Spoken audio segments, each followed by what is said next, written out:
Hey guys, and welcome back to another episode with me on how to design. Today I'm going to be showing you how you guys can create your own dashboard, essentially to be used for an online SaaS application.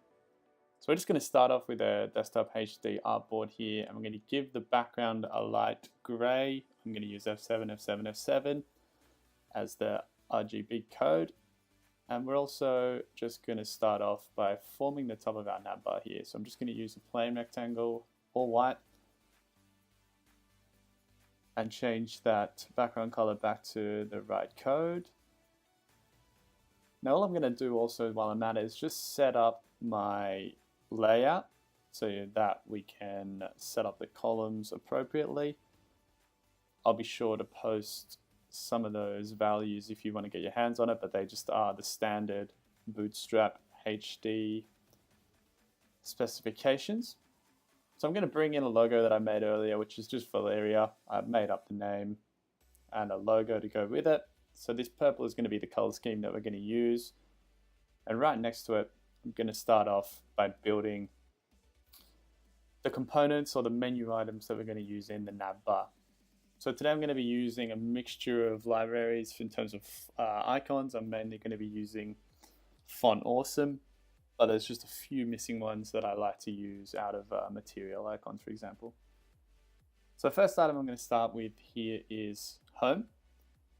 I'm using Montserrat as the body font, and I'm using Montserrat Alternatives as the sort of header or the main standout font as such.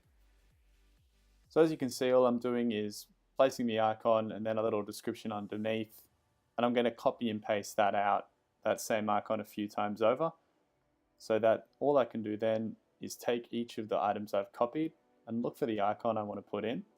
And if I select it, it'll just populate nicely. So I find that little trick makes my life a bit easier as opposed to trying to do it manually over and over again.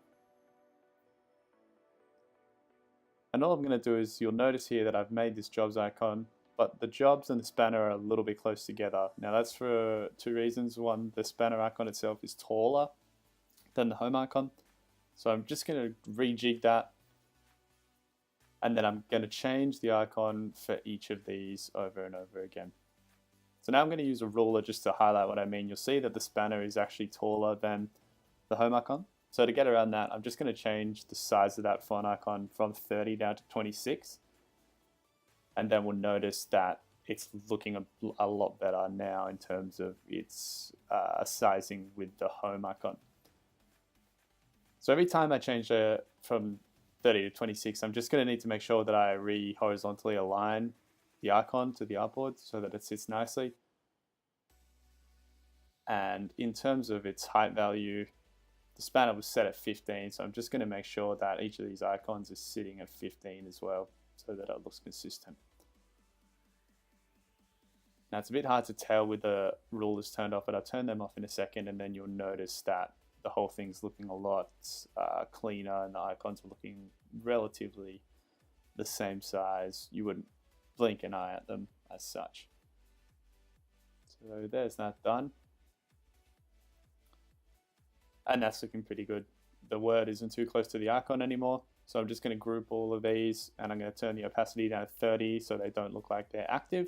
I'm going to nudge this logo over a few pixels, so it's 60 pixels out from the left-hand side of the screen. So on the right-hand side here, I'm going to make the sort of the user's profile photo and their name, and where they can access their own account settings. So I'm going to also make sure that that's 60 pixels out from the right-hand side, just so the whole thing looks properly centered as such.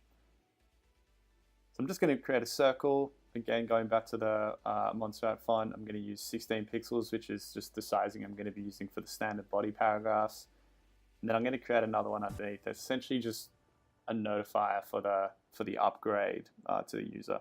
So instead of using 16, it's looking a bit big. I'll try 14 and 12 for the smaller icon. And I'm going to make the second line of text in that purple so that it really stands out to the user that they need to sort of upgrade.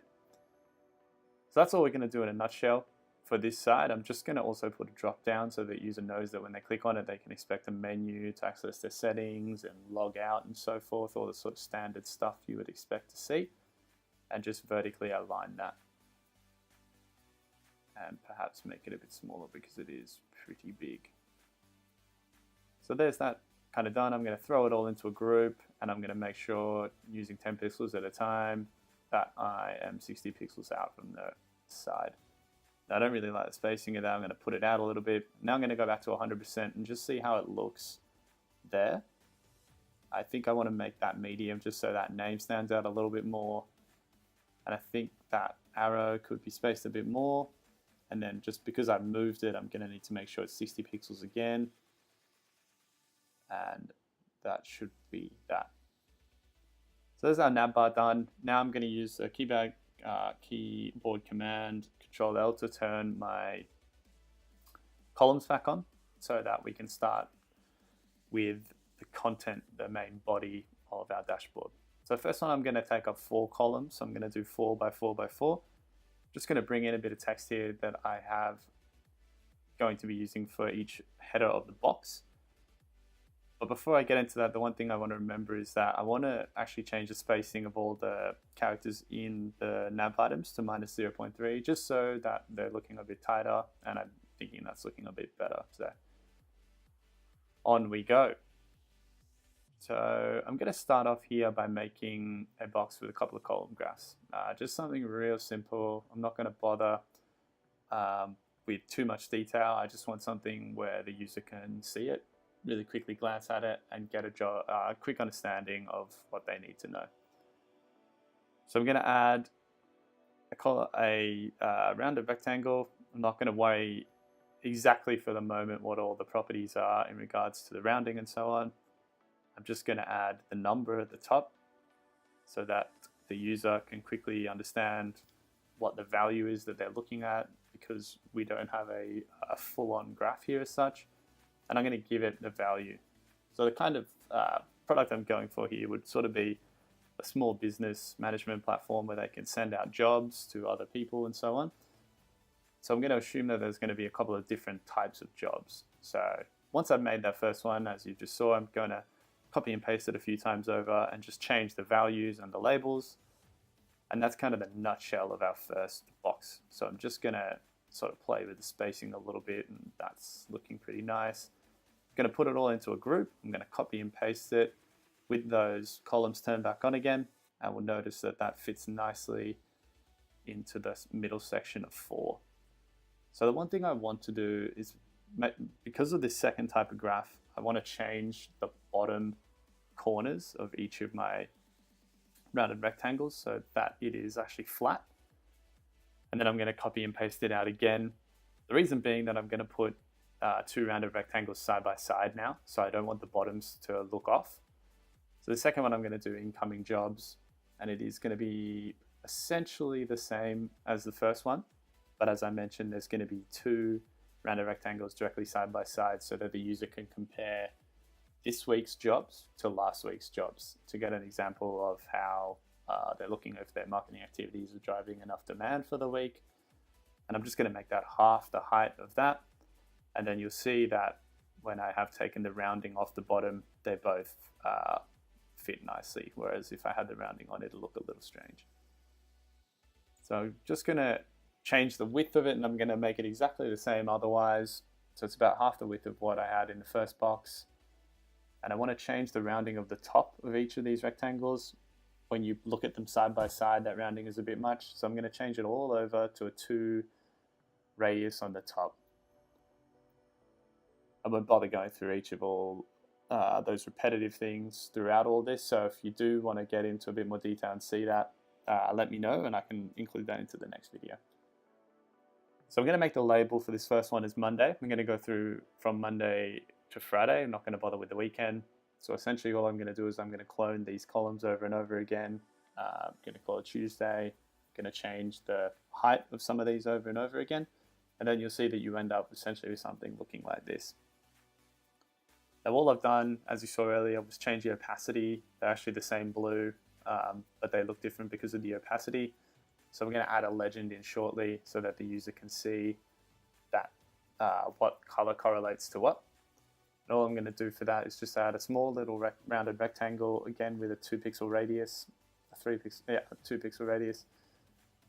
And then I'm just going to use Control C, color pick that first blue, and just copy and paste one of these existing labels that I've got to keep things consistent. Make it 10 pixels a bit smaller, and that'll be this week's jobs. I'm going to put a 5 pixels out from the box and then put them into a group. And because I grouped that underneath the rectangle, that's why we couldn't see it for a moment there. So you might have to rearrange some of your layers as you go. And then this one will be last week's jobs. And then again, I'm just going to use that Control C keyboard command and select that second blue that I've got going on there, like so. And that'll give a user at a first glance a pretty good overview of sort of what this week's incoming jobs are looking like as compared to last week, whether they need to be doing anything different, and so forth. So there's our second graph. And I'm going to put the third one in here, which I'm going to change up the type of graph that we're using here. So I'm going to use a sort of a circle indicator that reflects the progress in terms of how much staff are utilized. Now, if you're wondering what that is, essentially that's just if I have 10 staff, what percentage of those staff are actively on a job at the moment, which I think would be pretty useful for a business owner to know, because if you're employing people, obviously you want them to be utilized at all times. So to achieve that, I'm just going to double click on the circle and then select 2 points based off of a ruler that I've used, and then go to path and scissors. And that'll allow me to chop the circle there and there and end up with something that looks like this. I'm going to change the borders to blue. I've accidentally put the fill there as blue, my apologies. And then I'm going to copy and paste it again, and I'm going to do the same thing by going back to paths and scissors, and then just chop that like so. Now you'll notice there's a little bit of a gap there. That happens with this tool because it is a vector. I'm not going to worry about that too much for the moment, because the background layer, as you've seen, I've just dropped the opacity, so it's not too noticeable to the user. When you're taking this to production, you might want to look at solving that in a different manner, but for now we're not going to worry about it. So all I'm going to do is copy and paste this staff utilization, and I need to rearrange my layers here because it's fell underneath of the background, and just give it a percentage so that the person looking at this can quickly see, okay, 80% of my staff are utilized. I need to check out what's going on with the other 20%, or if I'm happy with that ratio, that's good. And just to give them an idea of exactly how much staff are in there, I'm going to put a label down the bottom that would tell them exactly how many staff are free for a task. So the point of putting all these items in the dashboard is I like to give users at the top of it a really quick overview of exactly what's going on without them having to go in and sort of dig through tables and look at this and look at that. I think a good dashboard will allow people to very quickly see if there's anything wrong and if there's any action they need to take. And that's kind of what I want to achieve with these 3 boxes. So I'm going to pop them all together in one group and move them up. And that's where we're going to leave it for the first episode. So in the second one, we're going to go through creating tables and the rest of the dashboard. So let's go.